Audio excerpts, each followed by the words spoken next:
Arkansas Style on KARK.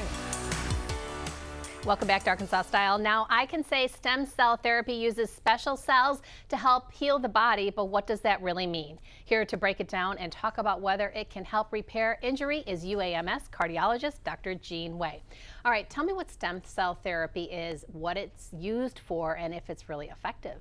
Yes, thank you, Nicole. I'm honored to be here, and I'm so glad we get to talk about this subject, which is of increasing importance for many and will be for more.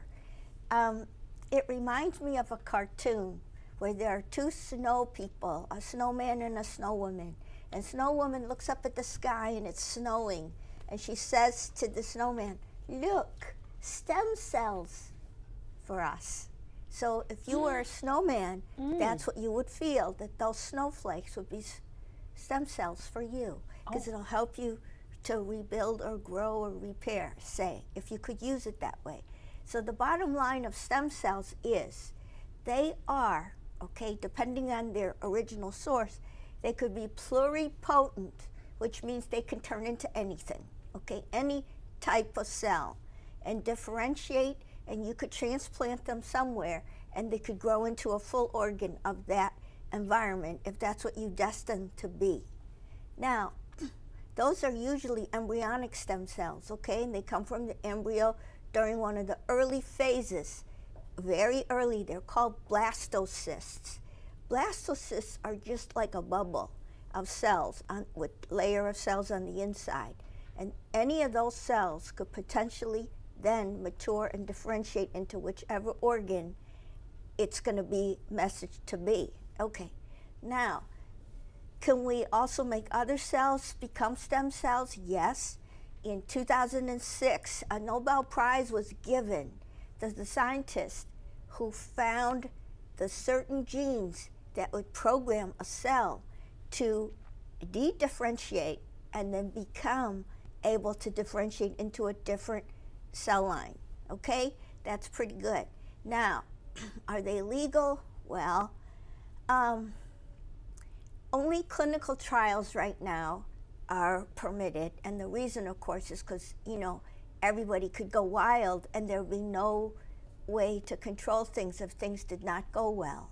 All right, so let me just jump in here for a second. So you can use stem cells to grow something, for example, but you're also using stem cells to heal and repair injury. Yes. How is that application being used? So that's what we have within each of us, within our organs and our tissues. We have little tiny progenitor stem cells that sit there and wait until they're called in to activate, okay? When we're younger, we have a few more of them.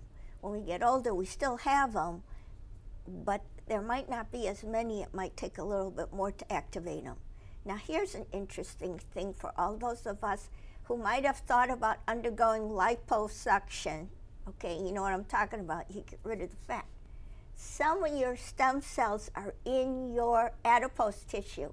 So I'm just mentioning that for everybody to think about. I'm not saying you should hold on to it. I'm not saying that it might turn into something you might use. But, you know, if I had some extra liquid cash in the bank, I might want to keep it. I'm just mentioning it. I'm not saying you have to, but it's worthwhile to know. Okay, now, when it gets called, or when can we, as adults, still cause our stem cells to do what we need? Can I transplant a cell in my liver, in my brain, and it'll turn into brain tissue? Not yet. We're not that good at. What I'm saying is, theoretically, one potentially could imagine such a potential scene, but right now, not yet. So what we can do, though, is try to induce the stem cells you have in your body and help you. And how are they doing that? Well, so there are certain genes that we can call into action that kind of are the master regulator genes, okay? And they kind of get, it's like a symphony, and you get all the cells or all the people in your symphony to play a certain tune. And if they all harmonize and do it well, then you got it. But if not, if there's cacophony or if there's discord, then it doesn't go so well, okay? But the idea is so good that, you know, we find it hard to resist. Well, it sounds a little sci-fi right now, Yes, but still. it doesn't sound like it's totally out of the possibilities. This is It's what I'm not. hearing. Yes. So, yeah, it's a great conversation to have, and I'm sure you and all of your very capable people are working on these advancements. Yes, thank you. Well, Yes. thank you. Merry Christmas. Merry Just Christmas to appreciate you. the gift of your Mwah. friendship so Thank much. you. As always, Dr. Wei will join us again next week to answer more of our medical questions and concerns. So if you or a friend have anything you're curious about, just send us a message on social media and we'll make sure to cover it in one of our upcoming segments. Now, when we come back, we're talking holiday stress and how to overcome it. Charlie Simpson joins us with simple strategies to stay calm, joyful, and in control. Stay with us. You're watching Arkansas Style.